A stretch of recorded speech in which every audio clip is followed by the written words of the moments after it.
اليوم أنا يا شباب بحارة اليهود. اليوم أنا ضيف عند واحد يهودي هنا اسمه يعقوب كوهان. هذا صديقي، أوكي؟ هذا من اليمن. قال لي إنه الحين هذول اليهود اللي في اليمن عايشين في اليمن، أوكي؟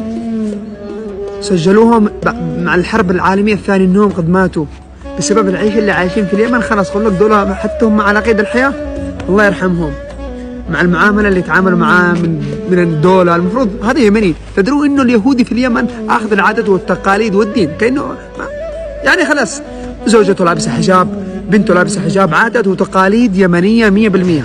ويقلدوهم ويضربوهم وطردوهم شردوهم ولا خلوا واحد. ليش؟ ايش سوى فيك؟ قل لي ايش سوى فيك؟ سوى فيك حاجة؟ سألتك بالله، أذاك بشيء في حياتك؟ وربي أديره معاكم سبورت، ترى ذبحتونا وربي. ها يا أنا بطلت أسب الآن. إشارات